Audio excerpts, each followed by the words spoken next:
Bonjour à tous et bienvenue sur le podcast des établissements médico-sociaux. Je m'appelle Arnaud Chevalier et après avoir été directeur d'EHPAD pendant 8 ans, j'aide les établissements de santé à adopter les meilleures innovations pour simplifier et améliorer leur quotidien. J'ai créé ce podcast pour partager les belles expériences portées par des gens passionnés.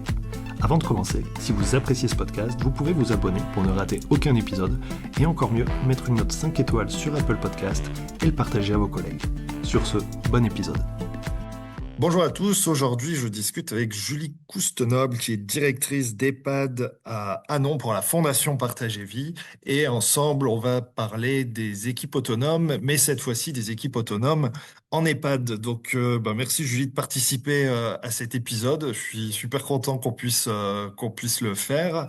Voilà, donc on va parler équipe autonome en EHPAD. Pour moi c'est un sujet sur lequel on a vu le domicile qui le faisait beaucoup et depuis quelques années, et il y avait ou il y a toujours une impression de se dire à domicile ça marche, en EHPAD c'est pas pareil. Du coup, on va voir ce que toi tu en dis. Mais avant, je te propose de te présenter. Eh bien, merci Arnaud de me donner la parole. Je suis ravie de participer à ce podcast. Je suis Julie Coustenoble, effectivement, donc directrice de la résidence Noël-le-Duc depuis 2018. J'ai toujours eu mon parcours à la Fondation Partage et Vie. Et puis, je suis une ancienne Illisienne pour ceux qui connaissent. Donc voilà, j'ai fait mon parcours là-bas et je suis diplômée de 2013.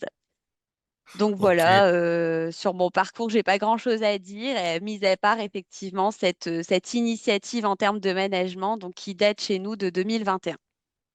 ok. Alors, tu as dit Illis et c'est vrai que l'établissement, c'est quand même assez rigolo parce que du coup, toi c'est 2013, moi j'ai fini en 2011 et en 2010 j'ai fait mon stage de Master 1 dans ton établissement au moment où ça ouvrait. Donc comme quoi, hein, le monde est tellement petit.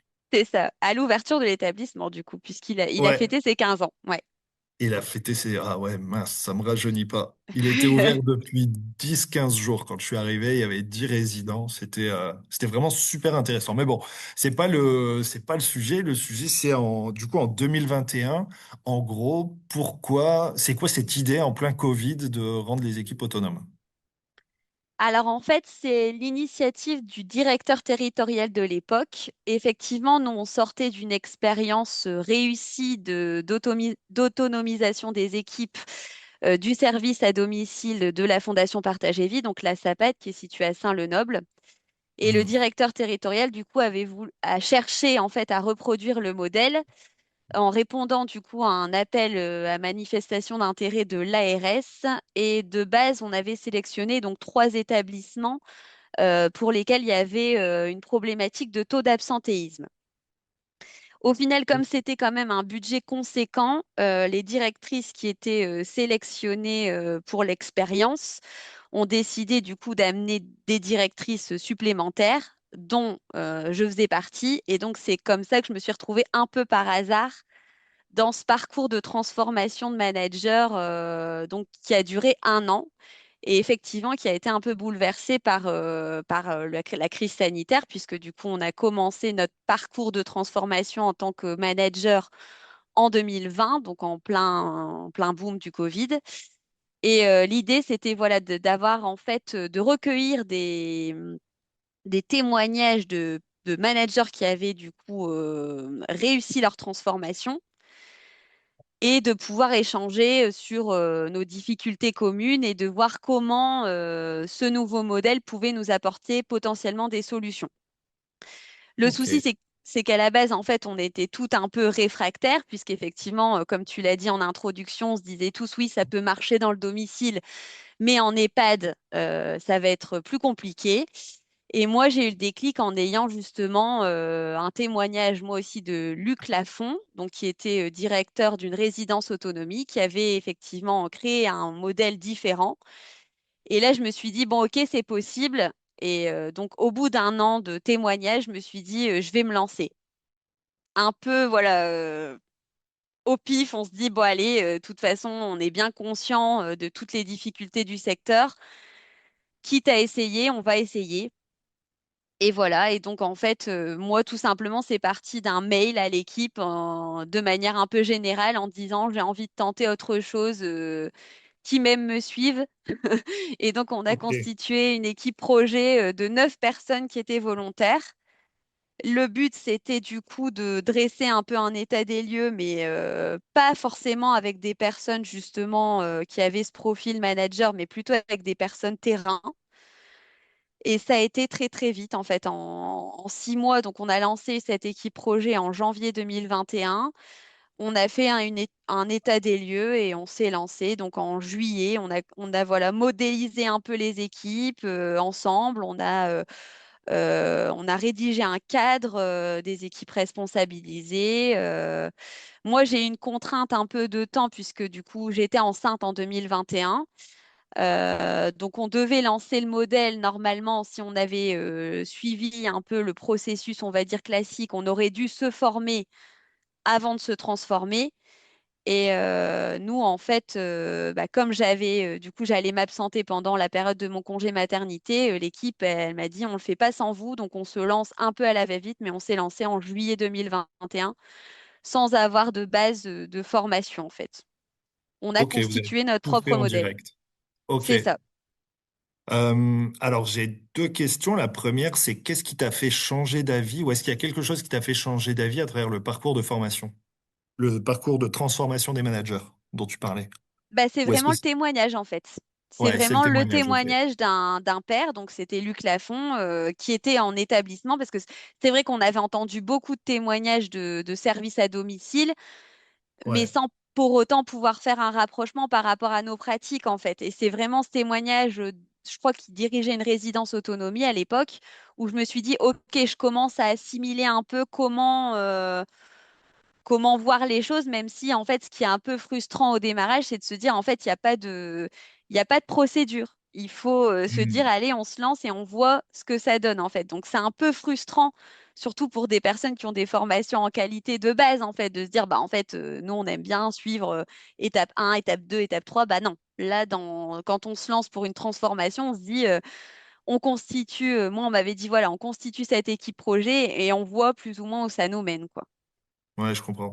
Et puis autant le domicile, on s'appuie sur les expériences Burzorg aux Pays-Bas et tout ça, donc on voit où on va aller.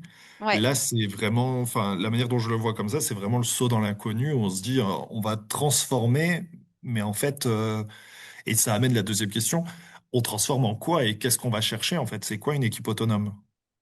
On transforme toute une organisation. Parce qu'à partir du moment du coup où on se lance, on se dit on fait confiance à l'intelligence du terrain. Et donc enfin voilà, les premières choses qui ont changé, c'est vraiment donc déjà les équipes qui ont été constituées, qui ont constitué leur propre planning, leur propre fiche de tâches. Donc l'organisation globale, elle est revue par l'équipe. Et puis après, c'est un fonctionnement, c'est plutôt une politique de fonctionnement où on se dit qu'on associe du coup les professionnels terrain à toutes les décisions. Et donc bah, là, c'est une révision complète, bah, par exemple, de nos commissions admission, où avant, bah, en fait, c'était l'IDEC, le directeur, le médecin co. Bah non, là, on a les personnes terrain. Quand il y a un achat à faire, bah, on sonde une équipe, donc on fait des sondages. Donc c'est vraiment un fonctionnement global qui est transformé, quoi. Ouais, c'est un truc de fou, hein. Vraiment tout, tout, tout. Tu gardes pas un truc sur lequel tu dis, bon, est-ce que tu as le droit de mettre un veto? Ouais, j'ai le droit de mettre un veto. Ça, on l'a dit dans notre cadre de base, c'est que j'ai le droit quand même de mettre mon veto. Après, je considère que ma voix ne compte pas plus, donc tu vois, des fois, je me laisse convaincre par l'équipe parce que du coup, Hmm, je sais pas, je peux donner un exemple. Là, par exemple, j'avais mis un veto sur la candidature d'une aide-soignante parce qu'elle hmm, avait sa maman dans l'équipe. Et j'avais dit à l'équipe, c'est compliqué, ça va créer des histoires. Et en hmm, gros, l'équipe, du coup, j'ai été un peu, on va dire, convoquée par l'équipe. Enfin, c'est l'inverse, elles sont toutes venues dans mon bureau hmm. en m'argumentant pourquoi c'était le bon choix, en fait. Et j'ai Ok, dit, OK, du coup, on prend la responsabilité ensemble. Je vous ai donné mes sujets d'inquiétude, vous les avez entendus, et vice-versa. ouais. Et du coup, on se fait confiance sur la décision. Et la plupart du temps, bah, je m'aperçois, en fait, au bout de ces 5 ans d'expérience, que ben, forcément, ça va mieux se passer si je leur fais confiance. Parce que si c'est mon choix, elles vont vivre en fait avec la frustration de ne pas avoir décidé en fait. Oui, non, Quand mais je je vois leur, l'idée. Et Bah puis ouais, faire en sorte que ça marche pas pour te dire on te l'avait bien dit. exactement. Alors qu'à l'inverse, bah là, en fait, elle met tout en œuvre pour me Ouais. prouver que j'avais tort, Ouais, entre et ça guillemets. c'est génial en fait. Mais du coup ça Ouais. marche et ça fait que et du coup c'est positif. Ok. Du coup admission. Alors admission, je trouve que c'est très très logique. Recrutement, ça devient un petit peu plus chaud parce que c'est vrai que ouais c'est plus chaud. Mais en même temps après c'est les équipes qui travaillent ensemble, tu vois. Donc à un moment c'est vrai que ça a du sens que de Bah choisir c'est aussi ça. mon collègue, même si on n'est pas trop dans les habitudes. Et du coup, au niveau des achats, vous faites quoi? Vous faites comment? Bah là, après, voilà, je parle vraiment des gros investissements. Quand il y a par exemple un investissement, je sais pas, le dernier sondage qu'on a fait, c'est par exemple un chariot de ménage. Hmm. Ben, on teste le matériel, on peut en tester plusieurs, et puis au final, on fait un sondage pour que l'équipe choisisse le matériel avec lequel elles veulent Hmm. travailler, quoi. Ouais, je comprends. Du coup, sondage et question con, mais sondage à main levée avec un petit truc WhatsApp pour voter numérique Bah, ou. ça peut être soit en réunion d'équipe, soit on peut utiliser des Google Forms. Enfin, on s'adapte en fait. Ça, c'est Ok. très disparate, tu vois, d'une équipe à l'autre. C'est ça qui est un peu déstabilisant en tant que manager, c'est que du coup, on doit s'adapter vraiment à l'équipe. Et donc, on peut avoir Hmm. plusieurs façons, tu vois, de fonctionner un peu différentes. Ouais, je comprends. Est-ce qu'il y a d'autres sujets sur lesquels il peut y avoir de la latitude un peu plus, auxquels on pense pas? Ah En ouais. fait, on est toujours surpris quand on met en place ce modèle, quoi. On se dit toujours, bah ouais, j'aurais pas fait comme ça. Et au final, on est surpris sur la confiance, en fait. On se dit, bah ouais, au fait, c'est une bonne idée. Et on voit que quand on réfléchit ensemble, bah forcément, on avance mieux, quoi. Ouais. Après, je Non, dis pas mais que ça résout tout, mais enfin, c'est quand même la solution à pas mal de problèmes, quoi. Non, mais c'est trop bien, sur le principe, c'est trop bien. Et du coup, quelle limite tu peux avoir ou ouais, quelle limite tu peux avoir? Qu'est-ce que tu as vu comme situation où du coup ça marche un peu moins, où il faut faire attention? Bah, les dépenses, Ah ouais. le cadre Ouais, parce qu'on légal. peut avoir un peu trop de tendance à s'emballer. Bah, le problème, c'est ça, c'est qu'en fait, du coup, forcément, si on voit pas la globalité de l'établissement, on se dit, bah là, à l'heure actuelle, on aurait besoin de bras supplémentaires.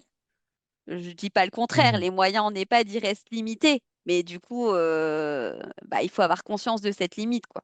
En fait, moi, je suis plutôt là pour avoir cette vue globale, donc entre les équipes, et aussi, bah voilà, avoir la limite sur l'aspect légal, hein, parce que des fois, ben, on peut proposer des solutions, mais on n'a pas forcément cette connaissance juridique et légale. Hmm. Et puis, bah, la limite du budget aussi, forcément, la sécurité, enfin voilà. Il faut que je garde Ouais. cet œil-là, en fait. Ouais, sur les règles qu'on peut, voilà, Ouais, c'est les ça. Bah, limites qu'on peut pas franchir, quoi, et les règles c'est du ça. jeu qui sont quand même fondamentales. Bah, le côté réglementaire, en fait, c'est ça. Ouais. Ok. Au niveau, tu as parlé des temps de réunion.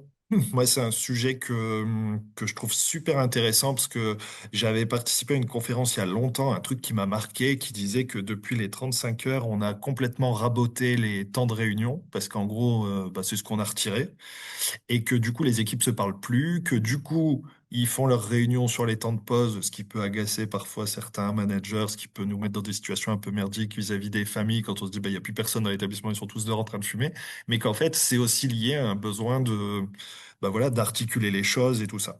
Du coup, pour être vraiment dans du coopératif, dans de l'autonomie, il faut se parler. À quel moment vous vous parlez et comment vous avez pu dégager du temps? Alors, je partage totalement ton avis sur le fait que la réunion est indispensable. Et de toute façon, nous, dès le départ, on l'avait identifié comme un moyen de fonctionner. Et donc, dès 2021, on a défini que donc, pour chaque équipe responsabilisée, il y aurait un temps de réunion dédié toutes les 4 semaines. Donc, nous, en fait, Ok. on a 3 équipes responsabilisées sur l'établissement. Et du coup, il y a un roulement et elles savent que la semaine 1, c'est l'équipe du rez-de-chaussée, la semaine 2, c'est l'équipe du premier étage, etc., qui est à chaque fois accompagnée par un coach avec un ordre du jour prédéfini. Donc, moi, au niveau forcément des attentes de l'établissement, je mets dans chaque réunion d'équipe, il faut qu'ils traitent, bah, je sais pas, le sujet des admissions, le sujet de la nutrition, mais aussi au niveau du calendrier de l'établissement, par exemple, là, sur le mois de janvier, elles vont déjà aborder le sujet des congés payés d'été en Hmm. équipe. Et du Ouais. coup, ça permet quand même d'avoir ce rétro-planning partagé par tous. Et je sais que, enfin voilà, il y a aussi des sujets qualité qui viennent, tu vois. Enfin, là, c'est vrai qu'on a eu notre éval HAS en 2025, du coup, et on voit quand même que ça nous permet aussi d'avancer. Je sais pas, là, par exemple, sur les annexes 15, nous, c'est l'annexe 15 du contrat de séjour où on définit les mesures individuelles de privation de liberté, entre guillemets. Bah, ça, c'est un sujet qui est remis à l'ordre du jour à chaque réunion. Ok. Ouais, pour faire les mises à jour, tout ça, j'imagine projet perso. Après, tu vois, je me dis là sur les admissions, comment vous faites? Parce que s'ils se réunissent toutes les 3 semaines, Ouais. c'est chaud, non? Pour gérer des demandes d'admission en urgence et tout ça, d'attendre En trois fait, semaines sur un en dossier. fait, la décision d'admission, elle n'est pas faite en réunion d'équipe, elle est faite en commission admission, et ça, c'est toutes les semaines. Ah, d'accord. Ok. Et ça, du coup, les professionnels sont invités à participer. Par contre, le professionnel qui participe à cette commission admission, du coup, il fait le relais en réunion d'équipe en disant, bah voilà, mardi Hmm. prochain, on va accueillir Madame X, j'ai vu un peu son dossier, voilà ce que je peux vous donner comme information, on va avoir telle habitude de vie, il va falloir s'adapter à tel rythme, etc., etc., quoi. Ouais, je comprends. Mais du coup, comment vous faites là-dessus? Parce que tu vois, finalement, tout le monde ne peut pas participer à la décision, parce que sinon c'est trop long, en fait. Tu vois, on s'en sort plus, en fait. Ouais, Est-ce que vous mettez des rôles de référents? oui. En fait, au sein d'une équipe, il y a toujours un consultant. Donc, nous, on appelle ça des consultants parce que les Ok. référents chez nous, c'est les référents projets personnalisés d'accompagnement. Et donc, les consultants, on a un consultant vie sociale, on a un consultant produit d'incontinence, on a un consultant planning tutorat. Qu'est-ce qu'on a d'autre? Après, je ne sais même plus. Ah, mais Euh, planning. T'as dit planning. Planning, ouais. Du coup, ils font leur planning. Ils Est-ce que font c'est les mises à l'équipe qui jour fait de son planning? planning. Ouais. Ok, Alors, ils ont une trame. ils ont la trame. C'est eux qui se chargent de la trame. Quand il y a un Ok. changement de planning à faire, ils mettent à jour le planning de base. Ok, je comprends. Du coup, s'il y a une absence de dernière minute, mais demain ou après-demain, c'est l'équipe qui, comme à domicile, qui s'appelle ou se fait un WhatsApp pour dire qui est dispo pour revenir. Oui, ça, c'est quand même en dernière minute, c'est quand même l'infirmière qui va prendre le relais. Dans Ok. la globalité, tu vois, quand elles peuvent anticiper leurs absences, par exemple, je ne sais Hmm. pas, ça va être un congé maternité, par exemple, oui, c'est la personne du coup qui va choisir son remplaçant. Et Ah comme oui. ça, elle va passer le relais sur, bah, par exemple, son sujet de référence, ou enfin, nous, on dit consultant, de dire, bah, Ouais. moi, je suis un consultant nutrition, toi, mon remplaçant, du coup, tu vas assurer ma mission pendant mon absence. Mais sur D'accord. les absences un peu inopinées, c'est encore un peu compliqué. Ouais. Oui, ou alors après, en équipe, on arrive à mieux gérer peut-être un mode dégradé. Enfin, Voilà, c'est dégradé. ça. Et ça, sur Adapté. le mode dégradé, alors on n'aime pas ce mot non plus, hein, mais voilà, Hmm. le plan de continuité d'activité est connu par l'équipe et voilà, et approuvé par tous. Ok. Nickel. Aujourd'hui, qu'est-ce qu'en pense l'équipe? Question bête, est-ce qu'il reviendra en arrière? Alors, la grosse plus-value, c'est vraiment pour les résidents. Ça, tout le monde Ouais. s'attache à le dire que du coup, on a recentré le résident dans son accompagnement et c'était le premier objectif. Sur le point de vue des équipes, j'ai envie de te dire, l'être humain oublie vite. Donc c'est vrai que de temps en temps, on a envie de me dire, oui, vous nous avez donné plus de responsabilités. Ah, Et des fois, ça peut être dur. c'est Mais chiant les par contre, responsabilités, hein. On voilà, en veut plus, mais quand on les a, on se dit merde. c'est ça. Bah, il y a ce poids. Et d'un autre côté, quand elles vont un peu, je sais pas, en stage ailleurs ou etc., elles se disent, non, mais là, on peut plus revenir en fait. C'est plus possible de faire marche Hmm. arrière. On a été trop loin en fait dans la transformation et donc de dire bah en fait elle perdrait tout ce rôle, toute cette association à voilà je pense qu'elle n'arriverait plus justement à se dire à subir entre guillemets les décisions d'autres personnes. Et tout à l'heure, quand tu m'interrogeais sur les limites, c'est ça, des fois, on doit le rappeler quand même, de dire bah oui, ok, vous participez à la décision, mais attention, vous n'êtes pas médecin, vous n'êtes pas technicien, donc quand il y a un sujet voilà, de sécurité ou un sujet vraiment où il y a une décision médicale, bah, forcément, elle supplante la décision de l'équipe. Et ça, parfois, ça peut être un peu difficile, en fait. Ouais, je comprends. Mais ce qui est Euh, sûr, c'est que, enfin, au niveau des indicateurs, en termes de stabilité d'équipe, en termes de taux d'absentéisme, bah, il n'y a pas photo. tu l'as vu, Bah, alors, ouais, notre record, c'était en 2024 où on est tombé en dessous des 5% ouais. d'absentéisme. Donc, avant, on était sur plutôt du 15%, hein, donc, c'est quand Hmm. même Oui, une comme tout le nette monde, quoi, progression. mais Bah oui, beaucoup. c'est la moyenne. Et là, Ouais, sur 2025, on est remonté à 7%, quoi. Ça reste quand même il reste très des... faible, hein. Voilà, c'est ça. Ok. Est-ce que c'est ce qu'on dit souvent à domicile, plutôt pour les managers, qu'il y a des gens pour qui ça passe pas et qui s'y retrouvent pas et qui s'en vont. Est-ce que vous l'avez vu? Des gens qui n'ont pas adhéré du coup et qui sont partis. Oui, moi je partage. Alors vraiment, c'est une minorité et c'est pas forcément les gens qu'on imagine en fait. Parce qu'au départ, il y a des gens réfractaires, mais bizarrement, les gens réfractaires, ils ont plutôt, on s'aperçoit qu'en fait, c'est plutôt cette tendance au contrôle. Hmm. On a la Ou au peur de stress perdre peut-être. ça. Voilà, c'est ça. Ouais. C'est une réaction vraiment, on dit, ah, mais je vais plus faire ce que j'aime faire. Comment je vais retrouver mon métier? Enfin, voilà, c'est un peu compliqué. Ces gens-là, ils Hmm. s'accrochent et au contraire, ils s'investissent, ils se surinvestissent presque pour qu'au final, ils retrouvent une autre place et donc ils restent. Et par contre, il y a des gens, en fait, où, bah, ce système de confiance ne marche pas. En fait, la Hmm. confiance, c'est vraiment la base du modèle. Et donc, à partir du moment où il n'y a pas cette confiance mutuelle entre la direction et le terrain, ça peut pas fonctionner. Et donc, il y a des personnes qui ne se retrouvent pas dans ce modèle, effectivement. Bah, Ok. parce qu'ils veulent zéro responsabilité, en fait. Donc, à partir de ce moment-là, c'est quand même compliqué de Ouais, ouais. fonctionner. Non, ce qu'on peut comprendre, hein, quelqu'un qui dit, moi, je viens, je fais mon truc, mais m'en demandez pas plus, je veux pas porter tout ça, ça s'entend. Ça s'entend, ok.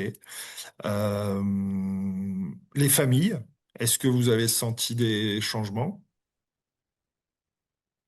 Les résidents, plutôt, parce que bon, c'est vrai que depuis 2021, bah forcément, on a perdu quand même pas mal de résidents. Mais moi, je sais qu'au moment de la transformation, j'avais eu un conseil de la vie sociale où le président s'était exprimé en disant, je ne sais pas ce que vous avez fait, mais là, vous avez vraiment atteint enfin, un niveau d'accompagnement au top. Euh, et eux, en fait, ils le ressentaient plutôt sur la stabilisation des équipes, en fait. C'était pas Hmm. vraiment la pratique qui avait changé, mais le fait d'avoir cette stabilité dans l'équipe, bah forcément, on a l'impression d'être mieux accompagné. Et c'est ça, en fait, qui marche auprès des résidents. Auprès des familles, j'ai quand même eu quelques retours, pas forcément du coup des familles qui étaient là avant 2021, mais comme on a fait en fait pas mal de communication, on a fait des témoignages, etc., j'ai des familles qui ont appris en fait qu'on était dans ce modèle de management par une vidéo YouTube et qui m'ont fait des mails en disant ah bah ça m'étonne pas, c'est bien le ressenti qu'on a de l'établissement, on n'est pas surpris Chacun fait par ce qu'il le. veut, c'est n'importe quoi. Bah j'espère pas, non. Non, au contraire, voilà, de dire qu'ils Non, sentaient mais au je vois niveau bien le de l'ambiance. raccourci et puis le truc, ouais, voilà, où on va. Parce que du coup, c'est facile à critiquer, quoi. Un modèle un peu différent, innovant, avec une petite prise de risque, tu peux dire, bon, bah voilà, ok. Non, non, Euh, voilà, on est plutôt soutenu. On est plutôt bien soutenu, même par l'ARS. Hein. L'ARS, ils sont venus aussi bah, voir l'établissement en 2025. Et donc, voilà, il y a eu le témoignage des équipes, tout ça. Donc, voilà, on sent que cool. c'est un modèle qui prend quand même. Et bah, voilà, avec les résultats qu'on a, forcément, ça donne envie dans ce contexte, en fait. Parce que c'est vrai que sur le côté RH, on n'a pas vraiment de marge de manœuvre. Donc, bah, c'est une des solutions à explorer, effectivement. Clairement, clairement. Ok, tu disais évaluation HAS en 2025. Est-ce qu'il y a eu des remarques particulières justement? Est-ce que peut-être dans la Ouais, conclusion de la synthèse, qu'est-ce qu'ils ont pu dire ou voir ou ressentir, tu sais? bah on a une étoile par rapport à ça. Donc une Ah, reconnaissance exceptionnelle, voilà. Et ah, pourtant j'ai eu des évaluatrices qui étaient vraiment, enfin voilà, en réunion préparatoire, elles m'ont dit, je vous préviens, non, mais plus du tout d'étoiles parce qu'on s'est fait complètement retoquer par l'HAS. Et moi j'ai été au culot à dire, mais si vous allez voir, l'étoile on la mérite parce qu'on a quelque chose d'exceptionnel effectivement. Et donc on l'a eu pour ça et on l'a eu également, enfin on a une deuxième étoile pour la pérédance en fait, la politique de hmm, pérédance qui est au niveau des résidents, parce qu'il y a un lien en fait. Nous c'est vrai qu'à Partage et Vie on prône du coup la méthode Montessori et c'est vrai qu'en responsabilisant les équipes, bah, ça les amène aussi à redonner un peu d'autonomie aussi aux résidents. Il y ok. a cette continuité en fait et Alors ça ça, crée un c'est cercle vertueux. hyper intéressant parce que tu vois, moi, ma réflexion à travers les évaluations, les demandes de la HS et puis pas mal et puis tous ces petits podcasts et tout ça, je me dis, en fait, l'étape d'après de l'EHPAD, ça va être comment on arrive à vraiment remettre le résident, pas au cœur et au centre des pratiques, parce que tu vois, je pense qu'il y est. Par contre, c'est vraiment le rendre acteur. Et ça, c'est chaud parce que, bah, en plus, de plus en plus dépendant, de plus en plus âgé et tout ça. Et je pense que l'enjeu, il est là, tu vois, sur les pratiques de soins, de bientraitance, de qualité et tout. Je pense que, bon, dans l'ensemble, ça marche quand même plutôt bien. Mais en fait, c'est comment on redonne une vraie autonomie et surtout un vrai pouvoir de décision aux résidents. Et qu'on intègre dans l'autonomie le pouvoir de décision. Et l'autonomie, c'est pas que, bah, OK, il arrive à se déplacer par lui-même. Tu vois ce que je veux dire? Ouais. Et en fait, une fois que tu as redonné de l'autonomie aux équipes et du pouvoir de décision, comment tu fais pour en redonner aux résidents? Bah, j'ai des exemples concrètement là, par exemple, sur la démarche d'admission d'un résident, on a nommé du coup une résidente qui est marraine et donc qui va accompagner le résident sur ses premiers jours. Ok. Donc elle a une fiche de tâche, donc ça c'est c'est une proposition de l'équipe responsabilisée du coup qui a créé sa fiche de tâche en disant bah voilà, le premier jour elle va à la rencontre du résident, elle lui donne son cadeau, potentiellement elle peut manger avec lui en tête à tête pour que ce soit un cadre un peu plus restreint, qu'il n'y ait pas cette perturbation. Le Hmm. troisième jour elle va aux nouvelles, etc., etc. quoi. Ouais, bah là, c'est vraiment exceptionnel parce que la pérédance, c'est pas que je file un petit coup de main en poussant le fauteuil de mon voisin. C'est vrai que là, vous êtes vraiment dans en plus le partage d'expérience, qui est vraiment le sens propre de la pérédance, en fait. De comment, j'ai vécu ce que tu vis. Je t'explique comment moi j'ai fait, je te donne quelques conseils et je vais t'aider à ce que Ouais. ça se passe bien, quoi. Et là, c'est vraiment top. Bah, et c'est hyper rassurant même au niveau des familles, parce que quand on fait les visites et que voilà, on a justement le témoignage de cette résidente, ah voilà, c'est vrai qu'une famille qui se déplace sur un EHPAD, elle pourrait se dire, bah moi en tant que directrice, je lui raconte du blabla. Mais une Hmm. résidente, elle raconte son histoire et c'est vrai que du coup, bah, c'est très rassurant. Ouais, ok. Non, ouais, franchement, ça mérite bien une étoile, tout ça. Quand même, hein, tu vois, je l'avais dit. Ouais. Non, et Non, mais puis c'est vrai qu'après. c'est vrai que les évaluatrices, en fait, elles ont vu qu'il y avait vraiment du coup bah, une connaissance en fait du fonctionnement au niveau du terrain qui était la même qu'au niveau de la direction. Tu vois, on n'a pas eu besoin Hmm. vraiment de se concerter. Les équipes, comme elles fonctionnent en autonomie, ben, quand elles leur ont posé une question, bah, elles vont chercher dans le dossier. Enfin voilà, tu vois, elles gèrent leur compte rendu, donc elles savent chercher l'information. Enfin, Et en plus, il y a des comptes rendus. ah bah oui, bah essentiel, tu vois, ça c'est le cadre, ça c'est l'obligation, ça. Ouais. Oui, oui, mais en même temps, tu vois, des comptes rendus, enfin, on n'en trouve pas partout. Et puis, tu vois, même moi, le premier, tu fais une réunion d'équipe et tout, tu partages, t'expliques, tu prends le retour d'expérience et tout. Le compte rendu, tu vas le faire, mais t'oublies, tu vois. Le CVS, tu Bah le fais non, parce que c'est obligatoire, mais tu il vois est l'idée. fait en direct. Il est fait en En fait, direct. Ah là là, à la plus réunion, moderne. il y a le pilote du coup du temps. chaque réunion, tu as le coach qui va définir le pilote du temps et le rédacteur. Ok. Trop bien. Question. Euh, qui vous a préparé et comment on fait pour se lancer dans cette démarche-là bah, pour avancer dans ce sens-là?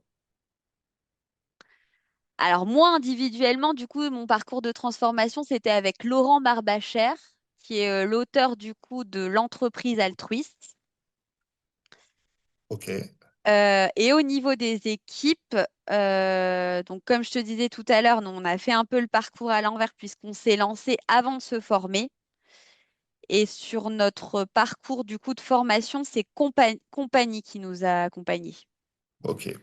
Ouais, Aussi qui bien la formation des coachs que le fait d'apprendre à collaborer en équipe responsabilisée. ok.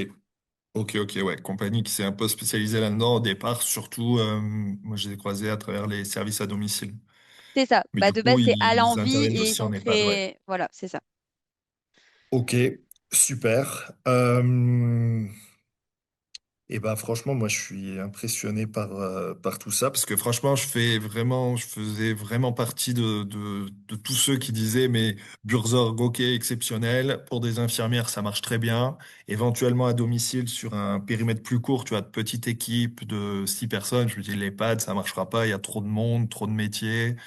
On n'arrivera pas à découper. Et pourtant, bah, c'est cool de voir que qu'on se trompe, que je me suis trompé. Une équipe, c'est pour combien de résidents?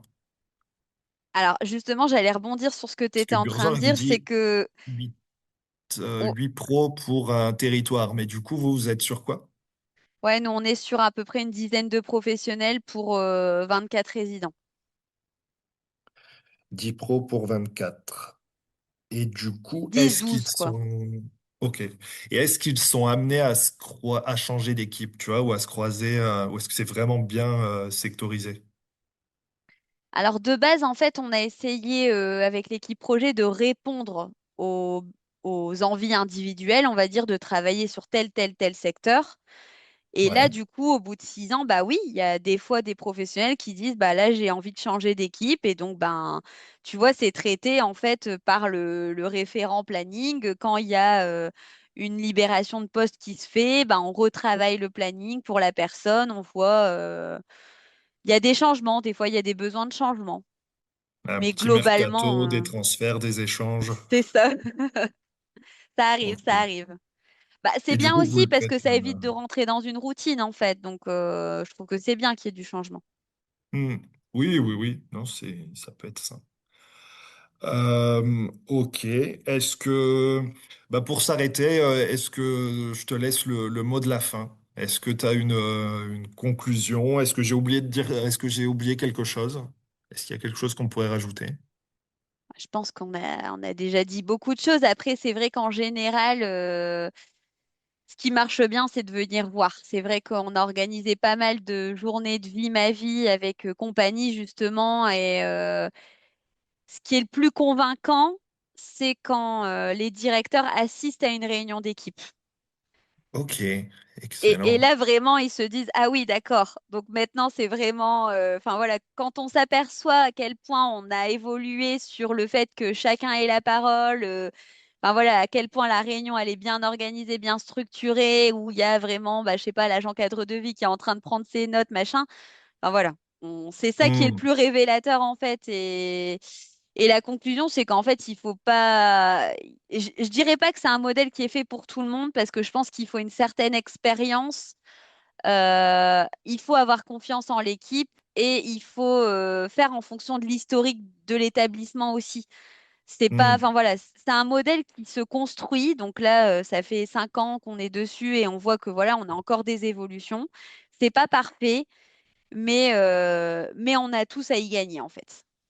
Ouais. Non, moi, c'est bon, tu m'as convaincu. Alors après, est-ce que tu prends le risque de dire qu'on peut venir visiter et participer aux réunions quand on veut? Bah, franchement, oui. Les réunions, elles ont lieu le jeudi. Bon, c'est sûr que nous, c'est plutôt au niveau des capacités d'accueil.